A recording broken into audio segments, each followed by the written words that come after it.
first started when the National Park came along and engaged with the communities and were asking what was important to each of the communities. And we spent a day, I think, and sat around and we sort of brainstormed, what was important to us and what we were concerned about, etc., etc. But it seemed that the disused railway was a good asset, an ideal asset to develop into almost a strategic footpath right the way through from St Fillan's through to Lochern Head and the other way to Dalhousie. So it just linked the communities from Lochern Head, St Fillan's through to Conway. I think the community have been very dedicated. The project's been running now for probably since its inception, something like 4 years plus from it having been raised as an idea. Well, my colleague John Forth has been very much involved in this from the start, and he worked with communities as part of his project to develop path structures or path work that individual communities felt they would want to develop and pursue. And the part we played is once the idea has been put together by the communities, at the point where they want to start the programme off, we will assist them with finding funding, the organisation and the delivery of the project itself. And this is one of the classic examples which has been very successful.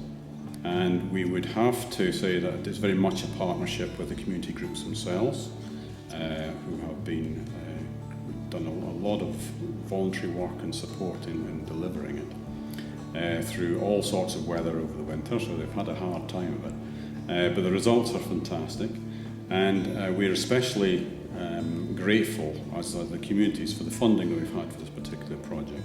And we would have to name major groups like Sustrans, Leader, TESA Leader, Paths for All organisation, which John works a lot with in developing paths throughout the park.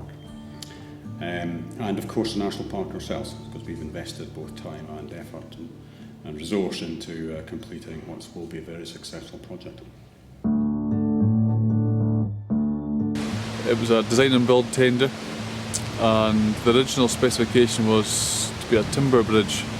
But at the site visit for the tender, I think everyone realised it wasn't really feasible because it was a 33 metre span and timber with stress involved wouldn't really be feasible. So I think most people on the day of the site visit decided it was going to be a Bailey bridge. Bailey bridge were tried and tested, good value for money, so that's what we went for.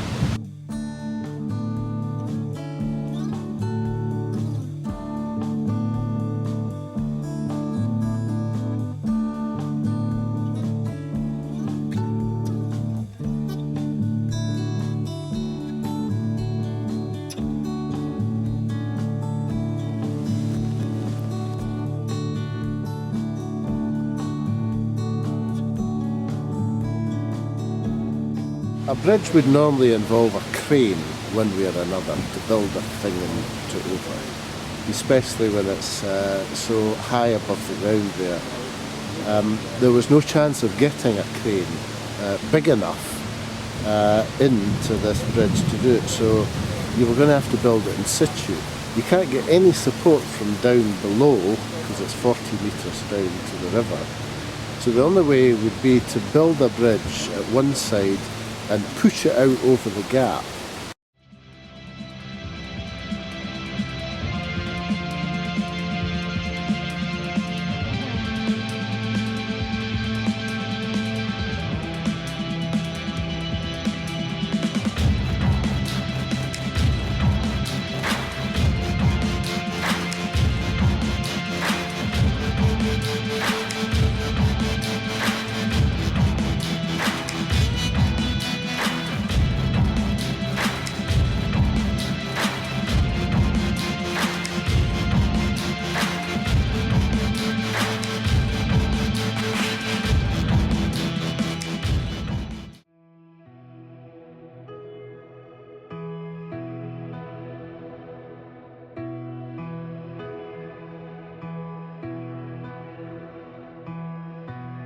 It's a replacement for a railway bridge.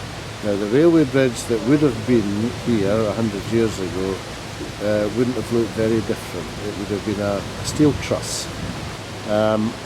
But I've made sure that we keep it to the standards that we would expect in the countryside today by adding some timber. So we've used a timber deck, which I feel is necessary for horses to give them a soft footing, and we can fix non-slip to that. And the timber handrails give the whole thing a much more rural look. So it is right for its situation, and I'm extremely pleased with the way it's turned out. How do you feel about it now you see the bridge there? Absolutely fantastic. I must say, I was slightly concerned that the bridge would look out of place, but this actually just looks perfect. So yeah, really pleased. People thought, like myself, it's so much money, you'll never raise the money. It's a pipe dream. Pipe dreams come. We've got the bridge there. It's a great bridge. It just absolutely fits the gap properly. It looks right. Looks like it's been there for ages. They say it will last for 70 to 100 years, which will see me out, see most of the community out. And it's now going to let us go ahead and really get this cycle track running the whole way from O'Cairn Head through to Comrie.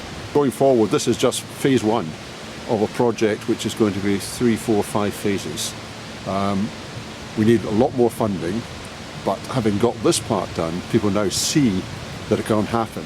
If you have a great community spirit and people who are willing to work together, it's not going to happen tomorrow. There is a length of time that needs to be implemented into the project itself.